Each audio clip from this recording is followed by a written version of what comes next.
दिल्ली के लोगों को मैं एक ही बात कहना चाहता हूँ, आपने मुझे कुर्सी दी है, मैं आपकी कभी भी पगड़ी उछलने नहीं दूंगा।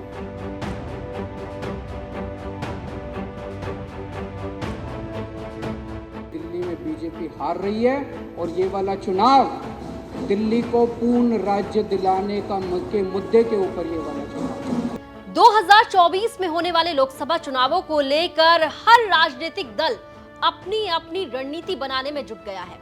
2024 में लोकसभा चुनाव की बात अगर की जाए तो दिल्ली की 7 सीटों पर रोमांचक मुकाबला होने की संभावना जताई जा रही है। कयास यही लगाए जा रहे हैं कि इस बार दिल्ली की जो 7 लोकसभा सीटें हैं वहां पर जबरदस्त रोमांच देखने के लिए मिलेगा। और ऐसा इसलिए क्योंकि एक तरफ जहां भारतीय जनता पार्टी का इन 7 की 7 लोकसभा सीटों पर अब तक कब्जा रहा, वहीं अब आम आदमी पार्टी और कांग्रेस पार्टी मिलकर इन 7 सीटों पर चुनाव लड़ेंगी। हालांकि अभी तक सीट शेयरिंग पर कोई बात सामने नहीं आई है कि कौन कितनी सीटों पर चुनाव लड़ेगा, लेकिन इन 7 सीटों पर चुनाव लड़ने के लिए क्या एजेंडा होगा, क्या मुद्दा होगा, ये बता दिया है दिल्ली के मुख्यमंत्री अरविंद केजरीवाल ने। दिल्ली को सबसे बड़ी सौगात देने की बात कर रहे हैं अरविंद केजरीवाल कि दिल्ली को पूर्ण राज्य का दर्जा दिलाने के ही मुद्दे पर वो इस बार का चुनाव लड़ेंगे। जी हाँ, शायद आपको मेरी बात पर यकीन ना हो, इसलिए सुन लीजिए दिल्ली के मुख्यमंत्री अरविंद केजरीवाल का विधानसभा के भीतर दिया गया ये बयान। आपका ये मॉडल नहीं चलने वाला और मेरा दिल कहता है आने वाले लोकसभा चुनाव के अंदर 7 सीटें दिल्ली में बीजेपी हार रही है और ये वाला चुनाव दिल्ली को पूर्ण राज्य दिलाने के मुद्दे के ऊपर ये वाला चुनाव। दिल्ली के लोगों को मैं एक ही बात कहना चाहता हूँ, आपने मुझे कुर्सी दी है, मैं आपकी कभी भी पगड़ी उछलने नहीं दूंगा।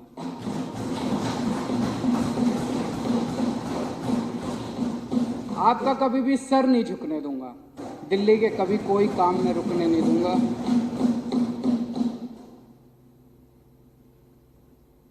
मेरे पास अभी कुछ दिन पहले कोई आया था बीजेपी वाला, वो कह रहा था या तो तुम भी बीजेपी को सपोर्ट कर दो और नहीं तो या तो तुमको झुका देंगे और या तुमको तोड़ देंगे। मैं उनको कहना चाहता हूं कि इस दुनिया में कोई माई का लाल पैदा नहीं हुआ जो दिल्ली की जनता को या तो झुका दे और या तोड़ दे। दुनिया में कोई माई का लाल पैदा नहीं हुआ जो केजरीवाल को झुका दे या केजरीवाल को तोड़ दे।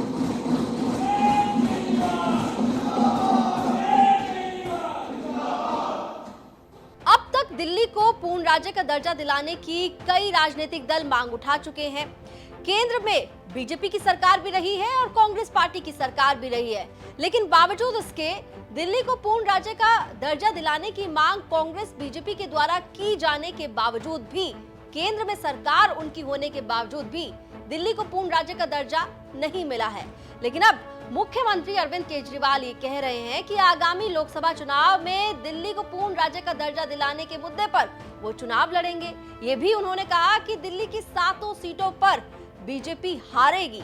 हालांकि हार जीत तो अभी बहुत दूर की कौड़ी है, क्योंकि अभी चुनावों में तकरीबन 7-8 महीने का वक्त बाकी है और ऐसे में देश की, दिल्ली की जनता का मूड क्या होगा ये तो जनता सेट करेगी। लेकिन दिल्ली में चुनाव का मुद्दा क्या होगा ये अरविंद केजरीवाल सेट कर चुके हैं। उन्होंने साफ कर दिया है कि दिल्ली को पूर्ण राज्य का दर्जा दिलाने की वो मांग को लेकर ही चुनावी मैदान में उतरेंगे। ये मांग कई वजह से अरविंद केजरीवाल के लिए महत्वपूर्ण है, क्योंकि दिल्ली में लगातार विधानसभा चुनावों में अरविंद केजरीवाल जीतते आए हैं। चाहे 2015 के विधानसभा चुनाव की बात करें, जहां उन्होंने एक तरफा जीत हासिल की, 70 में से 67 सीटों पर आम आदमी पार्टी ने जीत हासिल करते हुए सरकार बनाई और विपक्ष में कांग्रेस 0 पर चली गई तो बीजेपी के खाते में 3 सीट आई। वहीं 2020 विधानसभा चुनावों की बात करें तो फिर आम आदमी पार्टी ने अपनी सरकार दोहराई। जी हाँ, क्योंकि जीत उनके हाथ में आई और उन्होंने 70 में से 62 सीटें वहां जीत ली। अब ऐसे में जब विधानसभा का चुनाव लगातार अरविंद केजरीवाल जीत रहे हैं तो उनके सामने सबसे बड़ी समस्या है अधिकारों की लड़ाई की, और ये लड़ाई लेकर वो सुप्रीम कोर्ट पहुंचे और सुप्रीम कोर्ट में उन्होंने ये अपील की कि उन्हें अधिकारियों के पोस्टिंग और ट्रांसफर करने का हक मिले। अब सुप्रीम कोर्ट में इस लड़ाई को लेकर अरविंद केजरीवाल जीत हासिल कर चुके थे। सुप्रीम कोर्ट की संवैधानिक पीठ ने 11 मई 2023 को अपने फैसले में ये साफ कर दिया था कि दिल्ली में अधिकारियों की पोस्टिंग ट्रांसफर का फैसला दिल्ली सरकार कर सकती है। लेकिन इसके 8 दिन बाद केंद्र सरकार अध्यादेश लेकर आई और दिल्ली सरकार के हक में जो सुप्रीम कोर्ट ने फैसला दिया था उसे केंद्र सरकार ने अपने अध्यादेश के जरिए पलट दिया, जिसके बाद इसी अध्यादेश को रिप्लेस करने वाला बिल मॉनसून सत्र में केंद्र सरकार लेकर आई और दिल्ली सेवा बिल पास हो गया। और अब पूरी तरीके से दिल्ली में अधिकारियों की पोस्टिंग और ट्रांसफर का फैसला दिल्ली कि उपराज्यपाल या फिर केंद्र सरकार करेगी। अब ऐसे में अरविंद केजरीवाल बार बार ये कहते हैं कि उनके हाथों को बांधा जाता है, उनसे अधिकार छीने जाते हैं और फिर से सुप्रीम कोर्ट जाने की बात भी कह रहे हैं। और इसीलिए अरविंद केजरीवाल चाहते हैं कि दिल्ली को पूर्ण राज्य का दर्जा मिले और वो स्वतंत्र तरीके से दिल्ली में सत्ता चला सके। फिलहाल दिल्ली की मुख्यमंत्री अरविंद केजरीवाल की दिल्ली को पूर्ण राज्य का दर्जा दिलाने की मांग को लेकर आप क्या सोचते हैं, कमेंट करके बताइए। दिल्ली से जुड़ी तमाम खबरों के लिए आप देखते रहिए दिल्ली तक।